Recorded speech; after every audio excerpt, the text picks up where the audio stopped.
क्या ये हम अंतिम दिनों की निशानियों को देख रहे हैं, जहां पूरा संसार एक भय में जी रहा है और अलग अलग प्रचारक, अलग अलग लोग अपने अपने का दावा कर रहे हैं। और कुछ लोगों का मानना है कि ये शैतान की ओर से आई हुई विपत्ति है। कुछ लोग दावा करते हैं कि परमेश्वर की ओर से क्रोध है। और कुछ लोग जो परमेश्वर को जानते ही नहीं, वो लोग भी इन तमाम चीजों को देख रहे हैं। और यशायाह नबी की किताब उसके 45 अध्याय और उसकी 5 से 7 आयत में कहता है, मैं यहोवा हूं और दूसरा कोई नहीं, मुझे छोड़ कोई परमेश्वर नहीं। यद्यपि तू मुझे नहीं जानता तो भी मैं तेरी कमर कसूंगा, जिससे उद्यांचल से अस्तांचल तक लोग जान लेंगे कि मुझ बिन कोई भी है ही नहीं। मैं यहोवा हूं और दूसरा कोई नहीं। मैं उजाले का और बनाने वाला और अंधियारे का सृजनहार हूं। मैं शांति का दाता और विपत्ति को रचता हूं। मैं यहोवा ही इन सबों का करता हूं। और ये बात यहाँ पर पूरी होती है कि इस संसार में उसने कहा कि मैं उजाले का बनाने वाला और अंधियारे का रचने वाला भी मैं ही हूं।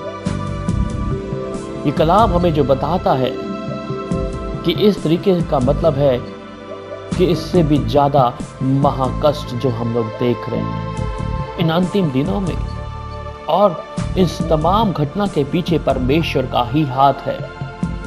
कोई लोग कह रहे हैं कि शैतान ने किया है, परंतु बाइबल में कुलूसियों की किताब में जब आप पढ़ते हैं और वहां पर कुलूसियों की किताब 1 अध्याय और उसकी 5 आयत में कहता है, उस आशा की हुई वस्तु के कारण जो तुम्हारे लिए स्वर्ग में रखी है, जिसका वर्णन तुम उस सुसमाचार के सत्य के वचन में सुन चुके हो। और ये कुलूसियों 1:5 में जब इस बारे में बताता है कि वो बातें जो तुम सुन चुके हो, और ये बातें वही हैं जो वर्णन परमेश्वर का कलाम में मिलता है हमें, कि उस वस्तु के कारण जो तुम्हारे लिए स्वर्ग में रखी है, जिसका वर्णन तुम उस समाचार से सुन चुके हो, और जो तुम्हारे पास पहुंचा है, जैसा जगत में भी फल लाता है वह बढ़ता जाता है। उसी दिन से तुमने उनको सुना और सच्चाई परमेश्वर का अनुग्रह को पहचाना है। तुम में भी ऐसा ही करता है। ये कुलूसियों 1:5 में कहता है, वो तो आदर्श परमेश्वर का एक स्वरूप है और ये सारी सृष्टि को परमेश्वर ने ही बनाया है। मनुष्य सोचता है कि सारा अधिकार हमारा है, परंतु इस तमाम घटना से मालूम पड़ता है कि एक है जिसने सब कुछ बनाया है। मनुष्य खुद आत्मा में चलने की कोशिश करता है, परंतु मनुष्य अपने समाज, अपने अनुसार कई ऐसी बातों को करने की कोशिश करता है। वो मनुष्य जो आदम की वाटिका से बाहर निकाला गया था और अपने बलबूते पे चल रहा था, वो बहुत कुछ कर रहा था और कर सकता भी है। आज परमेश्वर ने उसे लाकर ऐसा खड़ा कर दिया जिसे बहुत लोगों ने कहा परमेश्वर है ही नहीं। पर आज वो लोग खुद अपनी जुबानों से कह रहे हैं कि परमेश्वर ऐसे क्यों होने दे रहा है। उन्होंने भी मानना पड़ा। हम जब अपने घरों में आज बैठे हैं, देखें, कई लोग हमें कहते थे कि हमारे पास समय नहीं है, पर ऐसा कहने वाला व्यक्ति भी अकेला बैठा है अपने घर में। और परमेश्वर ने इसलिए होने दिया कि अब ये इंसान जो है समझ ले कि तेरा लक्ष्य क्या है, तू किधर भाग रहा है। एक दिन तुझे ये संसार छोड़कर जाना है। ये परमेश्वर का अनुग्रह है जो ये मेरी आप देख रहे हैं, जो पैंडेमिक्स आप देख रहे हैं, जो कोरोना वायरस जो देख रहे हैं, यहां पर परमेश्वर प्रकट कर रहा है, अनुग्रह को प्रकट कर रहा है। और ये संसार का आनंद इसके साथ नहीं है, ये संसार का अंत इसके साथ में नहीं है। अब इससे भी भयानक भयानक बीमारियां होने वाली हैं।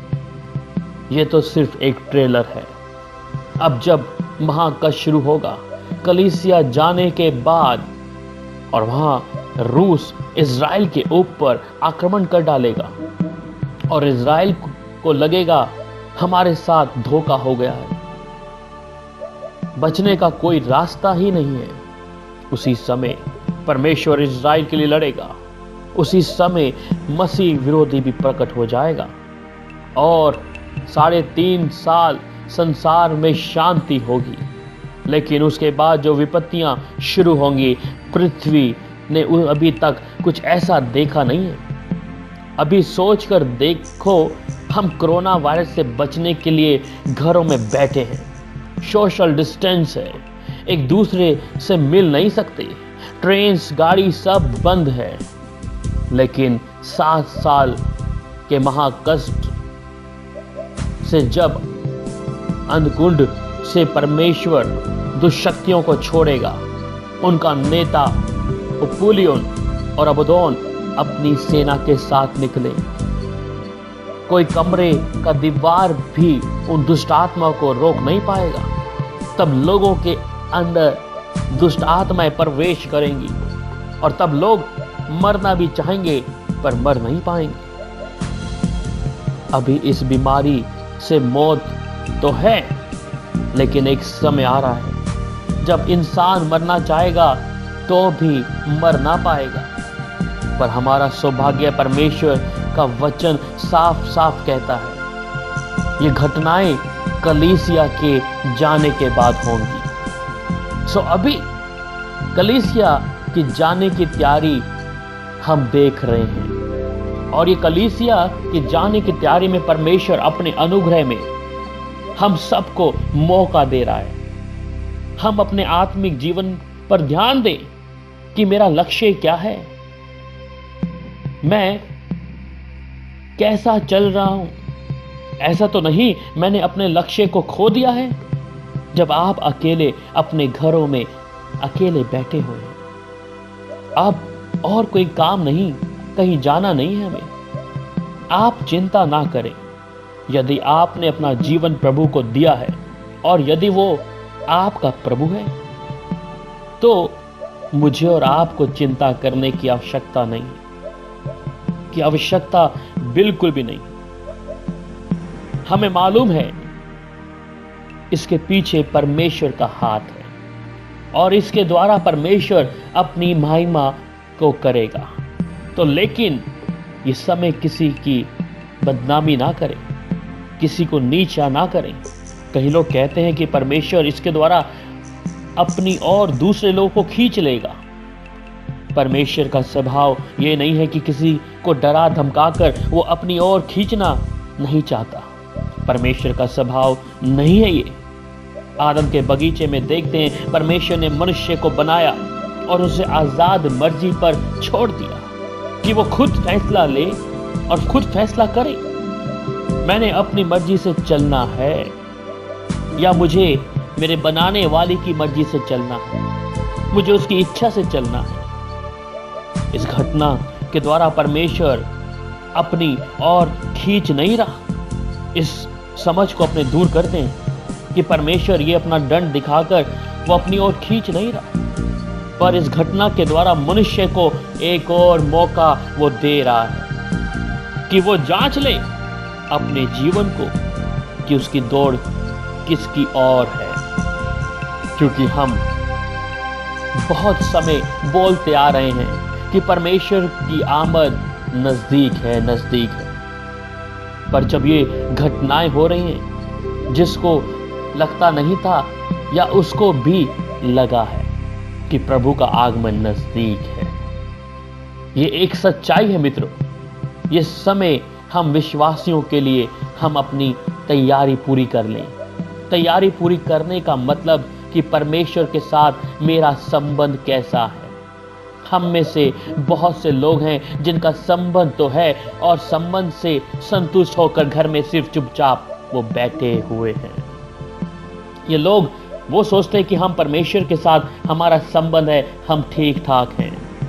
वहां पर यूहन्ना की पत्री में और वहां पर वो 15 अध्याय और उसकी 1 से 2 में कहता है कि सच्ची दाखलता मैं हूं और मेरा पिता किसान है।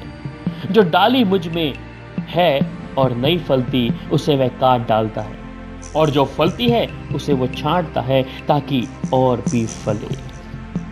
सच्ची दाखलता मैं हूं। ध्यान दे, जो डाली मुझ में है और नहीं फलती,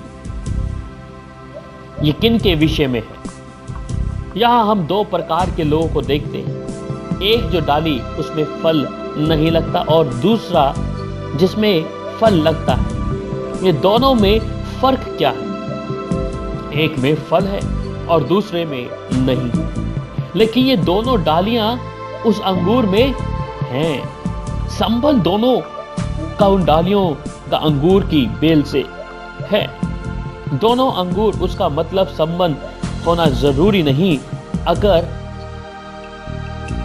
वो जो दोनों डालियां उससे साथ जुड़ी हैं, अगर फल नहीं है तो कोई भी फायदा नहीं। इसका मतलब अंगूर में होते हुए भी, संबंध रखते हुए भी आप में अगर वो फल नहीं लगा अभी तक, और ऐसे बहुत लोग हैं जो संबंध रखते हैं परमेश्वर से पर फल उनके जीवन में नहीं। ये फल है क्या? जो लोगों ने प्रभु को उद्धारकर्ता के रूप में स्वीकार किया है, उसके जीवन से प्रभु का स्वभाव दिखना है। ये कोई ऑप्शन नहीं है, ये मैंडेटरी है। ये आपका निर्णय नहीं है, ये तो जरूरी है कि जिसने यीशु को अपना जीवन दिया है, पानी का डूब कर बपतिस्मा लिया है, यीशु को प्रभु करके माना है, उसके जीवन से यीशु का स्वभाव दिखना चाहिए। और वो कहता है कि और यदि वो स्वभाव नहीं है तो ये चेतावनी है, वो काट डाला जाएगा। सो संबंध रखना काफी नहीं है। मुझे इस प्रभु के साथ संगति बनाई रखनी है कि ताकि मेरे जीवन से प्रभु को वो जो स्वभाव दिखे, प्रभु के स्वभाव को बोलते हैं। आत्मा का फल जो भी मुझे देखे उसमें प्रभु यीशु को मुझ में देखना है। अगर प्रभु यीशु का स्वभाव मुझ में दिखना है तो संबंध काफी नहीं है, उसके साथ वो नजदीकी संगति करना भी है। रिलेशनशिप काफी नहीं है, मुझे फेलोशिप चाहिए, और फेलोशिप का मतलब है नजदीकता से संबंध। ये सब एक व्यक्ति, जब वो एक व्यक्ति करता है तभी एक व्यक्ति के जीवन में यीशु मसीह का स्वभाव दिखता है। अगर मुझे प्रभु का साथ नजदीक की संगति और संबंध रखना है तो कुछ प्रयास भी करना है। और वो प्रयास क्या है? यूहन्ना उसकी 15:4 में कहता है, मुझे प्रयास क्या करना है? तुम मुझ में बने रहो और मैं तुम में। जैसे डाली यदि दाखलता में बनी ना रहे अपने आप से नहीं फल सकती, वैसे ही तुम भी यदि मुझ में बने ना रहो तो नहीं फल सकते। ये प्रयास है, ये स्पष्ट है। तुम मुझ में बने रहो। मसीह का संबंध सिर्फ बाइबल पढ़ना, गाना गाना, प्रार्थना करना नहीं है। एक समय में ये सब करते थे हम। देखें आज चर्च बंद है, आराधनाओं में, चर्चों में नहीं हो रही है अभी आराधना। परमेश्वर ने क्या कर दिया? कलीसिया में भी इकट्ठे होने पर परमेश्वर ने रोक लगा दी है। ये इसलिए हुआ कि हम चर्चों में जाकर संतुष्ट थे। सप्ताह में पहला दिन आएगा, प्रार्थना के लिए जाना है, वहाँ गाना गाना है, प्रचार सुनना है, चंदे के डब्बे में थोड़ा वो पैसा भी डाल देना है और घर आ जाना है, पर अपना काम बराबर करना है। परमेश्वर एक दिन अलग करके दिया था कि हम एक दिन कोई काम ना करें, परंतु प्रभु के चरणों में बैठकर और अपने जीवन को जांच लें। लेकिन हमारा इस दुनिया में हम क्या देख रहे हैं? इस दुनिया के अंदर हम दौड़े चले जा रहे हैं, और ये दौड़ इतनी ज्यादा हो गई है कि हमारे पास उस सर्वशक्तिमान परमेश्वर के लिए समय ही नहीं रहा। तो परमेश्वर ने पृथ्वी पे शट डाउन कर दिया। ये शट डाउन की निशानी लगा दिया। किसी ने एक बार एक फोटो भेजा और वो फोटो में था कि पृथ्वी एक गोला बना हुआ है और फोटो के ऊपर लिखा था मेंटेनेंस चल रहा है, मेंटेनेंस चल रहा है, कृपया तंग ना करें। और ये सच बात है, ये क्योंकि मेंटेनेंस हो रही है। कलीसिया में भी मेंटेनेंस हो रही है। जिसे जाना है वो अपनी मेंटेनेंस कर रहा है। कहां पर जाने की बात कर रहा हूं? जिसे परमेश्वर के घर में जाना है वो अपने आप की मेंटेनेंस कर रहा है। और ये सच बात मालूम होती है कि परमेश्वर में बने रहने का मतलब गाना गाना या चंदा देना या बाइबल पढ़ना ही नहीं है। मैंने उसके गहरे संबंध को ध्यान देना है। जैसे यीशु जी उठा और उठने के बाद में वो पतरस के साथ, चेलों के साथ मछली पकड़ने को गया और यीशु उस झील पर उन लोगों से कहता है कि पतरस, तू मुझे कितना प्यार करता है। आज आप जब ये वचन आप सुन रहे हैं, क्या तू मुझसे प्यार करता है? तू अपने जीवन में सबसे ज्यादा कीमत किसको देता है? क्या तू मुझ में बना है? क्या तेरा लिए ये संबंध जरूरी नहीं था कि परमेश्वर की हजूरी में बैठे? या हम दोनों का संबंध कैसा इन दिनों में होना है? क्या मेरे साथ बात करने के लिए तेरे पास समय नहीं होता? कलीसिया में प्रभु भोज क्यों रखा है? क्यों रखा है प्रभु भोज? आपको मालूम है? वहां पर इसलिए कि हम उस भोज क्यों कहते हैं? इंग्लिश में कहते हैं होली कम्युनियन। और हम अक्सर प्रभु भोज को देखते हैं और उसमें गंभीरता की बात है जो आज कल की कलीसियाओं में अलग कटोरे कर दिए गए। हम प्रभु भोज की एक तमाशा बनाकर रख दिया है, एक रिवाज बनाकर हमने रख दिया है। और आजकल कलीसिया में एक एक गिलास दे दिया जाता है और बाद में उस गिलास को उस कूड़े के डब्बे में डाल दिया जाता है। इतना ही है क्या प्रभु भोज का संबंध प्रभु के साथ में? कलीसिया को प्रभु ने पानी का बपतिस्मा और प्रभु भोज के बारे में आज्ञा दिया है। और ये भोज है। भोज का मतलब है जब किसी व्यक्ति को आप जो आपके करीबी है उसे अपने घर में खाने के लिए बुलाते हैं, जो आपके नजदीक है। और जब उस मेज में बैठते हैं तो मेज पे जो खाना रखा है, वो भोजन रखा है, वो सिर्फ भोजन ही है, पर आपस में बातचीत करने के लिए एक समय मनुष्य को मिल जाता है कि हम आपस में कुछ बातचीत कर सके, हाल चाल पूछ सके। एक माध्यम है। इसी प्रकार प्रभु ने वो भोज रखा कि हम प्रभु के पास आकर उससे बात करें कि हम दोनों का संबंध कैसा है। तू आज मुझसे ज्यादा किसको प्यार करता? तुझे एहसास है मैंने तेरे लिए अपना जान दिया है?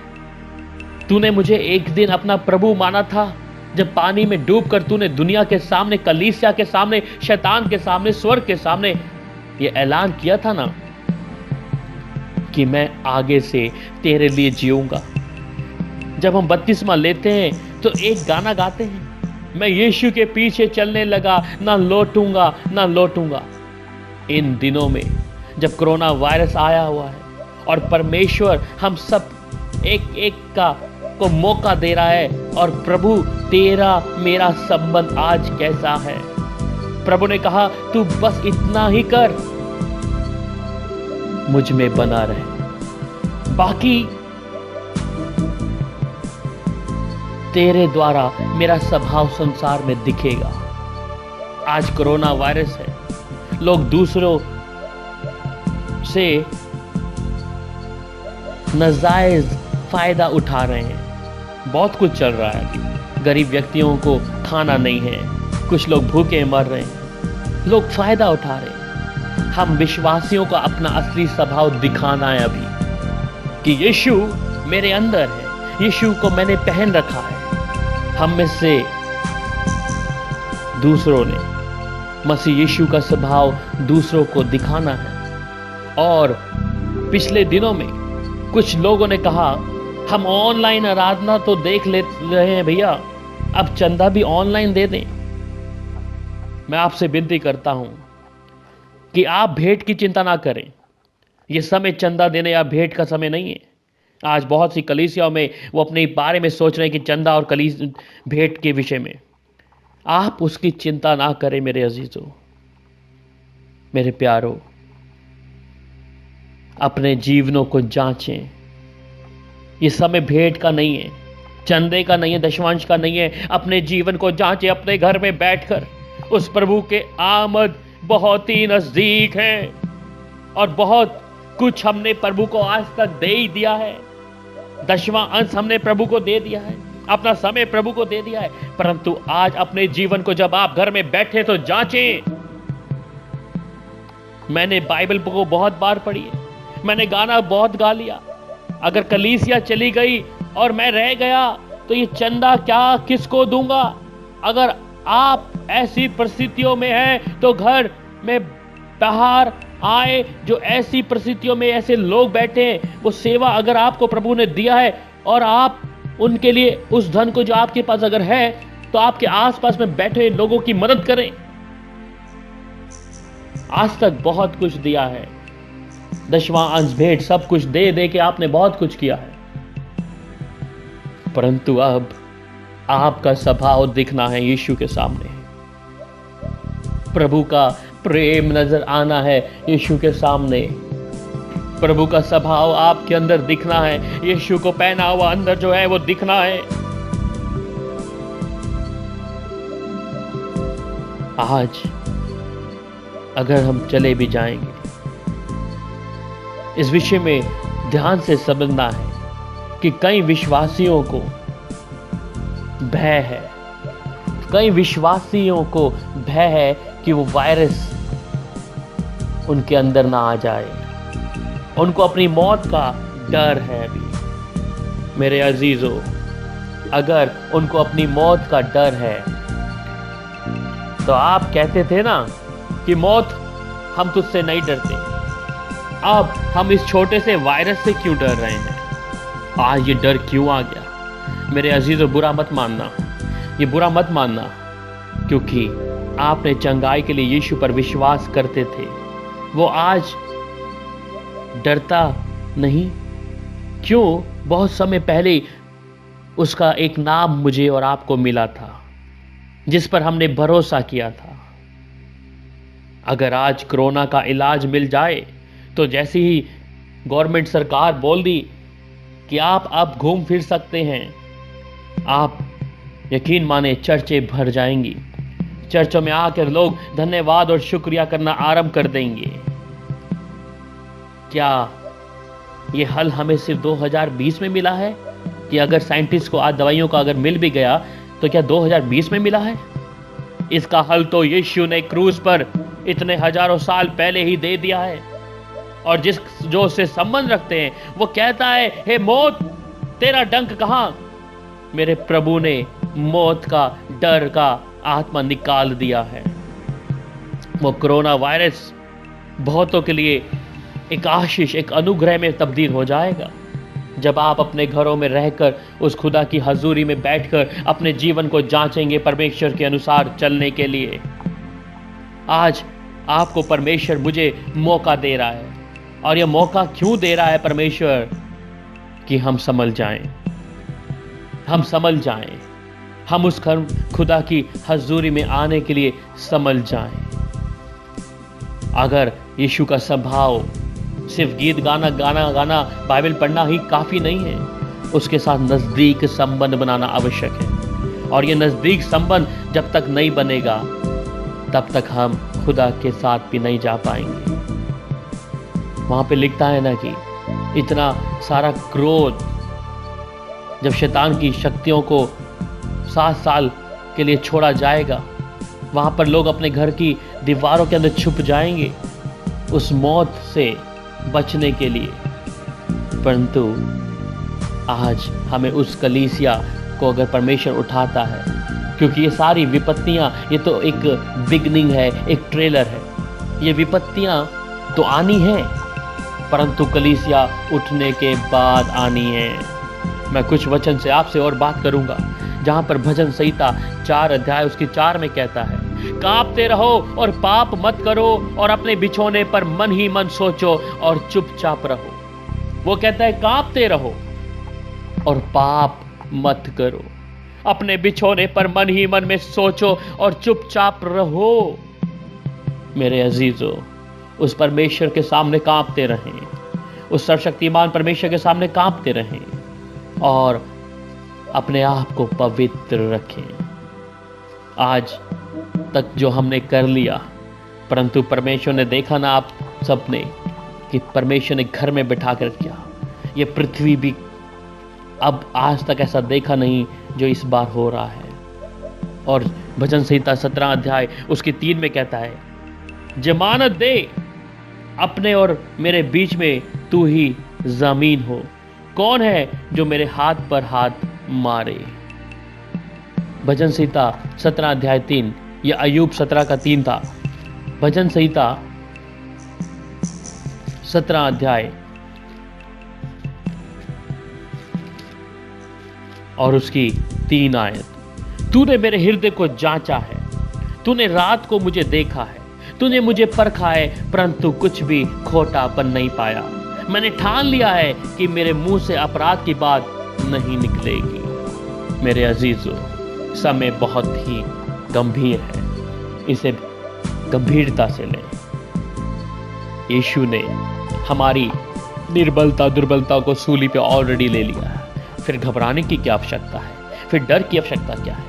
इसलिए उस परमेश्वर पर बने रहें। और खुदा वायदा करता है कि जो उसके ऊपर ईमान लाया है, उसके ऊपर वो कहता है कि हे मौत, तेरा डंक कहाँ। मेरे प्रभु ने मौत का डर निकाल दिया है। इसलिए कोरोना वायरस को परमेश्वर ने रखा हमारे लिए आशीष के रूप में कि हम अपने आप को जांचें, अपने आप को पहचानें और परमेश्वर की हजूरी में आ जाएं।